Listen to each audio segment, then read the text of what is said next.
All right, well, I am back home, and I just wanted to take a quick moment and do a quick new arrival in the house. Noble Knight was having a sale, and I picked this game up, Wars of Religion, France 1562 to 1598. Short story, I was at SD HisCon, as you know. This is one of the door prizes. I put all of my raffle tickets in the jar for this, and I didn't win it.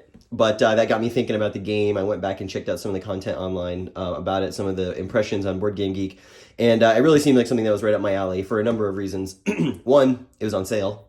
Two, it's a three-player game, and you know how much I love three-player games. Three, it's published by Fellowship of Simulations, which is a French company. They also did Verdun Steel Inferno, which is a game that I own and is very, very good and very nicely produced. And this is a period that doesn't get a lot of games on it. We are going to be playing Virgin Queen for my birthday in a couple of weeks. And I'm kind of in sort of a Renaissance Wars of Religion kind of mood. And just everything about this seemed really interesting. So I decided I would pick it up. This is a very interesting game mechanically. There's a lot of really unique stuff about this. Most notably, let's open it and I'll talk about it as we go. So this was published, I think, earlier this year. I did watch some of, oh man, the box top is on there. Real good. There we go. Okay. I watched some Callendale do a little playtest of it. It seemed very interesting. So here's the rules. It's not a long rule book, and it's moderately text dense, but I started reading it tonight, and it doesn't seem very complicated. It's just very unique. So in this game, like I said, three players. The game is always going to have a 2 versus 1 dynamic, and so the three factions in the game, and here's the playbook, by the way. It's got the map art on the front, a lot of history in here, some examples of play. This is actually the bigger of the two books. Talks about setting up the game, the different scenarios. We've got the campaign game. And so you can see the three factions in the game. So we've got the French Royalists, we've got the Huguenots, who are the Protestant French, and we've got the Catholic League. And those are the three players. And the game starts as a 2v1. I believe it starts with the Royalists and the Catholic League versus the Huguenots. And then halfway through the game, an event will occur that will switch the Royalist player to be allied with the Huguenots against the League. So there's a really interesting dynamic there. It kind of has like Maria vibes based on how I understand it. So we've got the campaign scenario. We've got a short scenario, which I think takes place post St. Bartholomew's Day Massacre. Talks about, there's a 2-player variant as well. It doesn't have to be played 3 players, although they recommend 3 players. Looks like there's an automation. And then here's sort of an example of play. They call it a commented game turn. There's also, I guess, some descriptions of the people and the event cards. There are 2 decks of cards in this box. We've got historical personages, and one of these, I believe, is the diplomacy value, and one of them is the combat value. Each of these cards represents a leader in the game. What's interesting is that the leaders have a fixed entry and exit in the game. So this looks like he plays, there's 6 turns. This guy looks like, who is this, Jacques de Clusol. He looks like he's in there for 5 of the 6 turns, although leaders can die earlier than they did historically, because there's definite hearts and minds political aspect to this game, religious aspect as you would expect. There's also a combat aspect to it as well. These stripes indicate which factions he is in. I believe he will start the game on black. That is, I believe, the the Huguenot faction, and blue is the Royalist faction. So it looks like there's a little bit of alliance switching and stuff like that. We've got event cards here.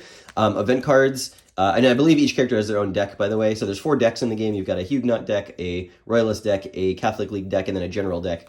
So we'll get these open and look at some of those cards. There's 120 in all. We've got cubes in the 3-player colors, black, blue, and red. These are going to be used to mark control on the map. It is an area map. I will show you that. There's 1 sheet of counters, which look to be about 5/8 inch counters. On them, we have got the different leaders. So here you can see some of the Huguenot leaders. The text is a little small, so I won't try and read them through the camera. You've also got armies, these different armies. On the back, the characters are back printed with the turns that they enter and exit for leaders. And I believe the letter indicates their combat strength. Here's some of the Catholic League folks. Anyone famous that I would have heard of? This is an area of history I don't know too much about, so I'm excited to learn more. You can see the Catholic League can have 5 armies. Looks like looks like the Protestants can have 5 armies as well. Then the blue would be the Royalists and their armies. Then you've got some event chits that can happen. Looks like specific turns those event chits can happen, and then some markers for tracks. But that's it. It's very few counters, some blocks, some cubes, and then you've got some dice, 1 for each faction, D6. And then you've got some player aids. And so there's one for each faction. Here's the Huguenot, the diplomacy player aid. Are these double-sided? No, they're single-sided. And so you can see the different actions you can take. So there's an event phase, a court phase, where you can use your characters to do diplomacy actions, and then there's there's income, and then there's an army, or there's a combat phase and war phase. This is where your armies, you're going to track, I believe, the size of your armies and the stats of your armies, and like, so based on how many units you have in your army, sort of how much it costs, how much movement they have, and so forth. So the bigger the army.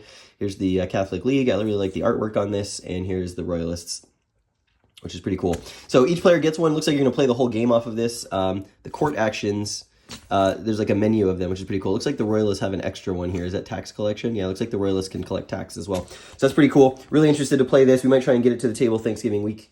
Here, let's spread out the map, and then I'll show you the cards. This is there's not a lot in this box, but it's a very nice production, and you can see that the map is back printed with the cover art, which is really nice.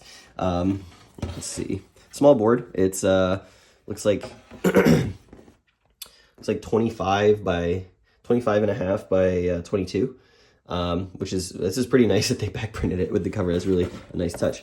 Let's turn it over and see. So here we have, let's turn it right ways up. I didn't realize it was a long map. So here you can see France in this area. You've got different areas here, the titles of the areas. You've got some cities, which are very tiny on the map. And then at the bottom here, it's also really weirdly projected. Like it like narrows. It's like you're like standing over like a table or something. That's pretty interesting. And so then down here, you've got the turns and the general records track. So not very complicated, it looks like, but looks pretty interesting from a sort of player interaction standpoint. So very excited to play this. Let's open the cards and I'll show you. Okay, so first up, let's check out some of the characters here. You can see they've got their portraits, really nice done. The cards aren't really anything to write home about. They are nicely illustrated, but they're kind of thin and they're slick, so they're not like linen finish or anything. The production on this game, definitely not as nice as Verdun Steel Inferno, but I do like the artwork. Jeanne d'Albret, the Queen of Navarre. François d'Andelot from Brittany. Antoine, there's Antoine. Here's the Huguenot Assembly. So this looks like it's a collection of individuals as a character. Saint Bartholomew, that looks like it might be special to there. Agrippa d'Aubigné. Maximilien de Bethune. So you can see these are the Protestant Huguenots characters. And so each character looks like they have their own deck. Yeah, because here we go through here. Pierre de la Ramée. Sir Throckmorton. That's not French. It could be, I guess, if this counts. Army. So here we got the Catholic League. This looks like a character that can switch between Henri de Montmorency, Damville. So it looks like he's like the whole war.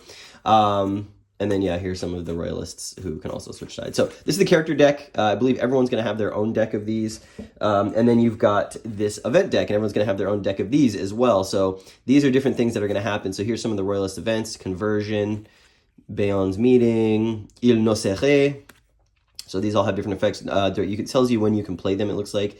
So you're going to constitute a deck every turn, and based on what turn you're on, that's what's going to be in your event deck. So there is some historical scripting going on here, kind of like Virgin Queen, actually, and Here I Stand, but a little bit different because everyone's got their own event deck, which is kind of cool. So this is played during the court phase. This one's played during the war phase. You can capture enemy characters, it looks like. You can bribe mercenaries. That's always fun. Mignon, that's French for cute, by the way, which is probably some sort of slang for this period. So then we've got the league deck. I imagine that playing this game, learning what's in your opponent's event deck is going to be very important. Yeah. And then we have got the Huguenot deck, remove an enemy leader. You can assassinate. Oh, that's pretty nice. Are the backs different for the different powers? Let's see. Yeah, they are. So you know what deck it's going in. And then we've got a general deck, which I believe takes place during the war phase. So you've got things like attrition, devastation, engineers. It's going to be very interesting to see how all these things work out. But everything I have read online, people really enjoy this game, so I'm very excited to play it. Yeah, and that's a quick look at what is in the box here. Fellowship of Simulation, Wars of Religion, France, 1562 to 1598. Very excited to give this one a try and add it to my collection, especially because it's another Fellowship of Simulations game. And I'm curious to see what else they're publishing. Thanks for watching.